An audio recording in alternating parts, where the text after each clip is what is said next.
Our hub is called Can Globalisation Benefit All? And one of the reasons that I was really excited to apply for the position of being hub leader is because I think this is, in my opinion, the most important of all of the questions. First, the first kind of question is, what is globalization? Does it actually exist? Does anybody really know what it means?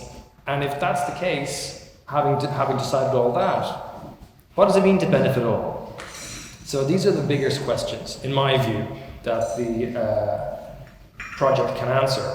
And the whole time you have to answer the question with a connection always back to macroeconomics. What does this mean for macroeconomics?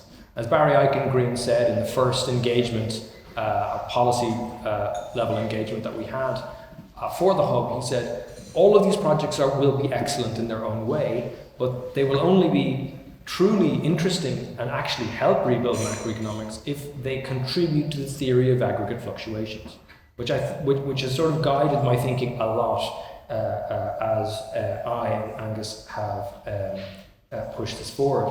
I should also say, because it hasn't really come up much, that these hubs are always supported by the director, they're supported by Richard, and they're supported by a host of RAs who kind of make the whole thing go. And it's been a very enjoyable experience.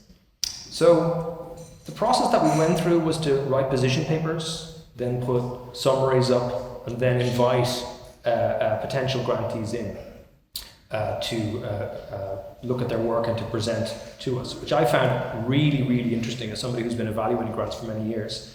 And we've ended up with 6 really, really interesting projects, which I would just want to very briefly tell you about. The first is a hub on global value chains.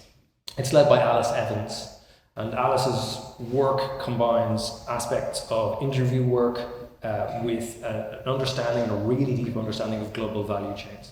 So you can't really talk about globalization without talking about the top 80 companies, and you can't really talk about globalization benefiting all if you don't have a sense of how these companies interact with civil society. So she's been interviewing people now for many months. She has over 150 interviews done, and we've been very proud to support her work in that area. We have Dame Henrietta Moore, who's been looking at developing a new economy of belonging. The idea that what we can actually do together and in our own social context matters for how we represent the evolution of the macroeconomy into the future. We have Claudius Grabner, who sadly can't be here due to illness, who's doing a really interesting agent-based model of a complex financial system and how those financial systems interact with one another across borders. His preliminary results are really, really interesting. And then we have Isabella Weber, who's now at UMass Amherst, and she's looking at how specialization evolved over the last century. So she's developing a database of global export partners over the last century. And then we have our 2 presenters who are here with us. We have our first speaker, Professor Daniela Gabor. She's going to be talking about her really innovative and interesting theory of super cycles. And I think this is going to be really, really important. Globalization is, of course, trade flows, it's migration flows, but it's financial in every measure now in 2019. And then we're delighted to have Paul Bukowski from the LSE. Dr. Bukowski is going to talk about globalization and rent sharing. Again, vitally important to understand the answers to these questions as we move forward. So we have a number of outputs from this hub already. In fact, somewhat fortuitously, Dr. Evans' first output was published yesterday in the Review of Political Economy, so that was helpful.